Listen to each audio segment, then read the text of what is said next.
I'm so struck by the sons of billionaires whinging publicly about the parents who made them fabulously rich, even complaining they should have got even more. Now, I mentioned James Murdoch a couple of weeks ago, son of my longtime boss Rupert, sitting on several $1 billion, still living wah, wah, wah. And now I read about John Hancock whinging about his mother, mining tycoon Gina Rinehart, whining, as is pictured in the article, driving a lovely boat off Sicily, the kind of thing a man can do when he's sitting on a $4 billion fortune, most thanks to his mother's amazing skill in creating a mining empire, now also an agricultural one too. Actually, I should, correction there. John Hancock's fortune is down 10% this year, according to the Australian at least. So I admire his gall in complaining that it's his mother making some bad investments when she's in fact our richest person after saving the business she inherited from her dad from collapse. He seems to think, John, it's in this story, it was so easy. Yeah, so easy. Oh, yes. But honestly, who publicly dishes dirt on their parents like that and complains he still hasn't got enough money for his lawyers and his boat, having just returned from more skiing in Canada? Ungrateful and entitled, it seems to me.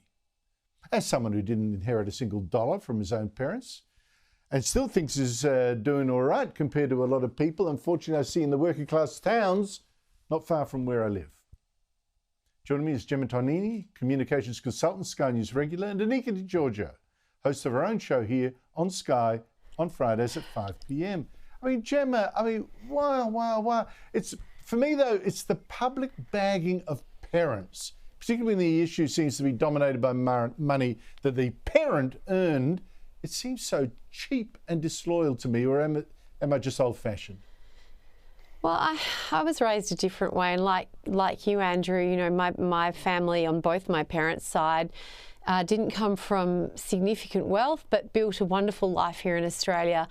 And I just find it really distasteful when people, as you say, unload on their family, whether it's mother, brother, sister, whatever, unload on their immediate family in a public arena. I just think it's really classless and really tacky. And the thing that I always think about when I see these children of billionaires who've done nothing, and pardon the nature of my analogy, but they've done very little other than enter the world through the right pair of lady parts, you know, that's their claim to fame, you know, and there's this sense of entitlement. Like, you didn't build the wealth, your grandfather did. You didn't build the wealth. Your mother, as you quite rightly point out, turned that company around and is acknowledged. I've never met the woman, to full disclosure, you know, turned that business around to be the thriving, you know, major employer, major economic force in this country that it is. I mean, I don't understand it, Andrew. It doesn't connect with me in any way. I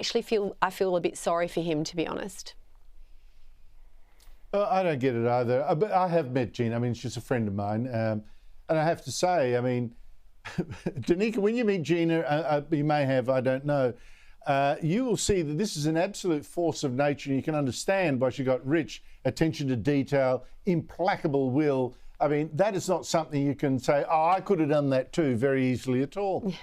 No, absolutely not. I mean, Gina Rinehart, I've never met Gina Rinehart, but again, she is an example of a woman who is incredibly successful, has done it all herself, and her company really is one of the backbones of this economy. And like Gemma, you know, my grandparents came to this country with no money. It took them a month to get here from Italy on a boat, and they instilled in me the values of putting your head down and working hard, rely on yourself, get to where you want through sheer success and determination, not relying on anybody. So when you read articles like this, I've got to say, Andrew, it really annoys me. You've got no sympathy, boo-hoo. And you know what it reminds me of? It actually reminds me a lot of Prince Harry. It's a similar scenario of someone who's been spoon-fed, given everything in their life, and then goes and dishes dirt on the family. It doesn't bode well with me, Andrew.